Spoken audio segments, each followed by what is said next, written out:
Hello friend, welcome to my YouTube channel. मैं राजाकर आपलोक चाइছে आरजेडके टिউটোরিয়াল यूट्यूब चैनल। आज 1 जुलाई সোমবার आज रातिपुर 6টা গুরুত্বপূর্ণ খবর এইটু ভিডিওত চাওয়া হোক। প্রথম খবরটি হচ্ছে মুখ্যমন্ত্রীর ডাঙর নির্দেশ, এতিয়াৰে পৰা ব্যক্তিগত চিকিৎসালয়ত চৰকাৰী চিকিৎসকৰ নো এন্ট্ৰি। মুখ্যমন্ত্রীর এটা ডাঙর নির্দেশনা। এই নির্দেশনায় বহু সাধারণ লোকক কিছু হকাক দিয়ার পরিবর্তে এসাম চিকিৎসক অসন্তুষ্ট হওয়াটো স্বাভাবিক।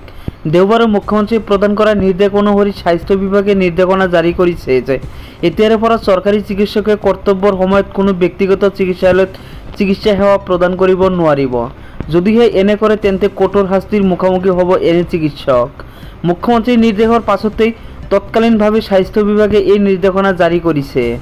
উল্লেখ কৰা প্ৰয়োজন যে মুখ্যমন্ত্ৰীৰ এই নিৰ্দেশনাক বহু দল সংগঠনেৰ লগতে সাধাৰণ জনতাও আদৰণি জনাইছে। শেহতীয়াকৈ দেখা গৈছিল যে ৰাজ্যত বহু চৰকাৰী চিকিৎসকে কৰ্মৰত সময়তে ব্যক্তিগত চিকিৎসালয়ত কাম কৰি আহিছিল। এনে বহু চিকিৎসকক স্বাস্থ্য বিভাগে নিলম্বন কৰিছিল। এতিয়া স্বাস্থ্য বিভাগৰ এই কঠোৰ নিৰ্দেশনাৰ পাছতে এনে কাম কৰি থকা একাংশ চিকিৎসকে কি পন্থা গ্ৰহণ কৰে সেয়া হ'ব লক্ষণীয়। তাৰ পিছৰ খবৰটি হচ্ছে 1 জুলাইৰ পৰা দেশত বলবৎ হ'ব নতুন আইন ব্যৱস্থা, কাৰ্যকৰী হ'ব 3খন নতুন অপৰাধমূলক আইন। 1 জুলাইৰ পৰা দেশত বলবৎ হ'ব নতুন আইন ব্যৱস্থা, কাৰ্যকৰী হ'ব 3খন নতুন অপৰাধমূলক আইন। আইন প্ৰক্ৰিয়াত IPC CRPC গুচি হ'বগৈ BNSS। আইনসমূহ হ'ল ভাৰতীয় ন্যায় সংহিতা, ভাৰতীয় নাগৰিক সুৰক্ষা সংহিতা, ভাৰতীয় সাক্ষ্য অধিনিয়ম। ঘৰত থাকিয়ে অনলাইনেৰে এজাহাৰ দিব পাৰিব ভুক্তভোগীয়ে। প্ৰতিটো গোচৰৰ তদন্ত বাধ্যতামূলক হ'ব ভিডিঅ'গ্ৰাফি। পক্সো গোচৰৰ তদন্তৰ গতি হ'ব ক্ষীপ্ৰতৰ। তৃতীয় লিংগৰ লোকো অন্তৰ্ভুক্ত হৈছে এই নতুন আইনত। বিদেশত থকা অভিযুক্তৰ বিৰুদ্ধে তদন্ত চলাব পাৰিব আৰক্ষীয়ে। তাৰ পিছৰ খবৰটি হৈছে নিযুক্তিৰ অভাৱত বন্ধ হৈ আছে চলচলি জলাগাঁৱৰ অংগনবাদী কেন্দ্ৰ। নিযুক্তিৰ অভাৱত এতিয়া বন্ধ হৈ পৰিছে নগাঁৱৰ চলচলি জলাগাঁৱৰ এটা অংগনবাদী কেন্দ্ৰ। ৰূপী সংসদ শিশু উন্নয়ন প্ৰকল্প বিষয়া কাৰ্যালয়ৰ অধীনস্থ চলচলি জলাগাঁৱৰ অংগনবাদী কেন্দ্ৰটোৰ কৰ্মী আৰু সহায়িকাই আজিৰ পৰা 1.5 বছৰ পূৰ্বে অৱসৰ গ্ৰহণ কৰিছিল। ইয়াৰ পাছতে নতুন নিযুক্তিৰ বাবে বিভাগীয় কৰ্তৃপক্ষই সাক্ষাৎকাৰো অনুষ্ঠিত কৰিলে, কিন্তু আজি পৰ্যন্ত অংগনবাদী কেন্দ্ৰটোত কৰ্মী সহায়িকা নিযুক্তি নিদিয়াৰ বাবে এতিয়া বিপদত পৰিছে ছাত্ৰ ছাত্ৰীৰ লগতে অভিভাৱকসকল। শিক্ষা গ্ৰহণৰ পৰা বঞ্চিত হৈ গাঁওখনৰ প্ৰায় অৰ্ধশতাধিক কণমানি ছাত্ৰ ছাত্ৰী।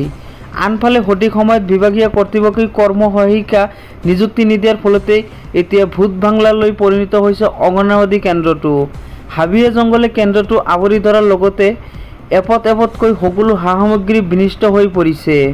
উল্লেখযোগ্য যে এতিয়া স্থানীয় ৰাজ্যে বিভাগীয় কৰ্তৃপক্ষৰ লগতে চৰকাৰক অনতিপলমে কেন্দ্ৰটোত কৰ্মী সহায়িকা নিযুক্তি দি ছাত্ৰ ছাত্ৰীসকলক উপকৃত কৰাৰ লগতে চৰকাৰী সম্পত্তিৰ সদ্য ব্যৱহাৰ কৰিবলৈ আহ্বান জনাইছে। তাৰ পিছৰ খবৰটি হৈছে কোকৰাঝাৰত চিলনী চোৰে থপিয়াই নিলে 34 লাখ টকা, উদ্ধাৰ 20 লাখ। কোকৰাঝাৰত চিলনী চোৰৰ সন্ত্ৰাসত থাকিব নোৱাৰা হৈছে ৰাইজ। শেহতীয়াকৈ চিলনী চোৰে কাঢ়ি নিয়া 34 লাখ টকাৰ ভিতৰত 20 লাখ টকা উদ্ধাৰ কৰিছে আৰক্ষীয়ে। ঘটনাৰ সৈতে জড়িত 4 চিলনী চোৰক আটক কৰিলে কোকৰাঝাৰ আৰক্ষীয়ে। উক্ত ঘটনাৰ সৈতে ভেণ্ডৰৰ কৰ্মচাৰী জড়িত আছিল বুলি প্ৰকাশ আৰক্ষীৰ। উল্লেখযোগ্য যে যোৱা 25 জুনত LICয়ে গ্ৰাহকৰ সংগ্ৰহিত ধন 34 লাখ টকা এক্সিছ বেংকত জমা দিবলৈ আহিছিল। গাড়ীৰ পৰা নামি টকাৰ বেগ লৈ এক্সিছ বেংকলৈ যাওঁতে মটৰচাইকেলত অহা 2 দুষ্টকাৰীয়ে ভেণ্ডৰৰ কৰ্মচাৰীৰ পৰা থাপ মাৰি লৈ গৈছিল 34 লাখ টকাৰ বেগ। এক্সিছ বেংকৰ প্ৰায় সন্মুখৰ পৰাই টকাৰ বেগ কাঢ়ি উদাও হোৱা ঘটনা সন্দেহৰ সৃষ্টি হৈছিল। আৰক্ষীয়ে টকা কঢ়িয়াই নিয়া গাড়ীৰ চালক আৰু ভেণ্ডৰৰ কৰ্মচাৰীক সোধপোছৰ বাবে আটক কৰি জেৰা কৰোঁতেই বহু তথ্য পোহৰলৈ আহে। দুষ্কৃতিকাৰীৰ সন্ধানত আৰক্ষীয়ে অভিযান অব্যাহত ৰাখে আৰু অৱশেষত 4 দুষ্কৃতিকাৰীক আটক কৰাৰ লগতে উদ্ধাৰ কৰে 20 লাখ টকা।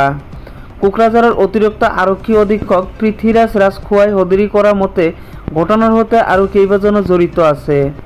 তদন্তৰ স্বাৰ্থত আৰক্ষীয়ে আটাইকেইটা দিন 4 জনৰ নাম প্ৰকাশ কৰা নাই। বাকী দুষ্কৃতকাৰীকেইটাৰ সন্ধানত অভিযান অব্যাহত ৰাখিছে বুলি কোকৰাঝাৰৰ অতিৰিক্ত আৰক্ষী অধীক্ষক পৃথ্বীৰাজ ৰাজখোৱাই সদৰি কৰিছে। তাৰ পিছৰ খবৰ কোৱাৰ আগতে আপোনালোকলৈ এটা ৰিকুৱেষ্ট, এতিয়ালৈকে যদি মোৰ চেনেলটো ছাবস্ক্ৰাইব কৰা নাই প্লিজ এটা ছাবস্ক্ৰাইব কৰি দিব আৰু এটাকৈ লাইক কৰি দিব, কিয়নো আপোনালোকৰ এটা লাইকে মোক আৰু ভালকৈ ভিডিঅ' বনাবলৈ উৎসাহিত কৰে। তাৰ পিছৰ খবৰটি হৈছে নগাঁৱৰ চমুৱাগাঁও তিনিআলিত মুখামুখি সংঘৰ্ষ, থিতাতে নিহত এজন।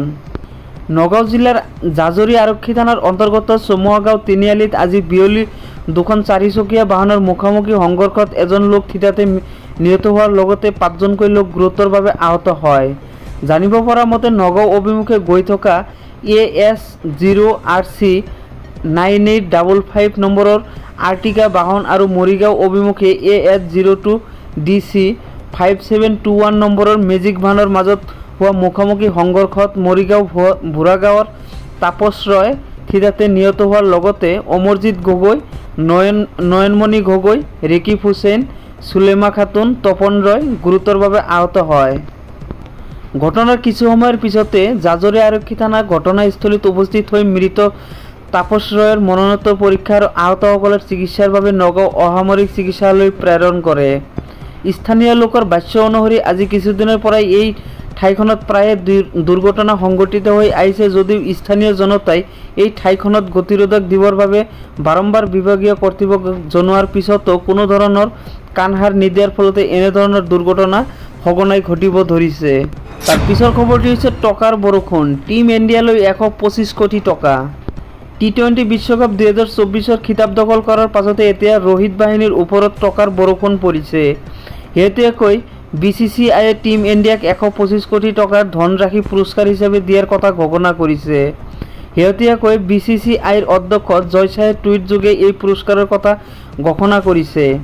দেওবাৰে সন্ধিয়া ভাগত জয় শাহে এই ধনৰাশিৰ কথা একযোগে ঘোষণা কৰি লিখিছে, ICC T20 বিশ্বকাপ 2024ত বিজয় সাব্যস্ত কৰা টিম ইণ্ডিয়ালৈ ভাৰতীয় ক্ৰিকেট বৰ্ডৰ তৰফৰ পৰা 125 কোটি টকা পুৰস্কাৰ হিচাপে ঘোষণা কৰিবলৈ পাই অতিকৈ সুখী অনুভৱ কৰিছোঁ। এই সমগ্ৰ টুৰ্ণামেণ্টত টিম ইণ্ডিয়াই যি অসাধাৰণ প্ৰতিভা, দৃঢ়তা আৰু একাগ্ৰতাৰে খেল প্ৰদৰ্শন কৰিলে সেয়া সঁচাকৈ শলাগিবলগীয়া। উল্লেখ কৰা প্ৰয়োজন যে BCCIয়ে প্ৰদান কৰা এই 125 কোটি টকা বিশ্বকাপত টিম ইণ্ডিয়াৰ সৈতে জড়িত খেলুৱৈৰ লগতে সমগ্ৰ ষ্টাফ মেম্বাৰৰ মাজত ভগাই দিয়া হ'ব।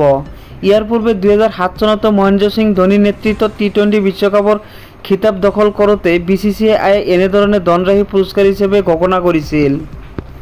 আজি ৰাতিপুৱাৰ খবৰ ইমানেই। যদি ভাল লাগিছে এটা লাইক কৰি দিব আৰু ভিডিঅ'টো শ্বেয়াৰ কৰি দিব।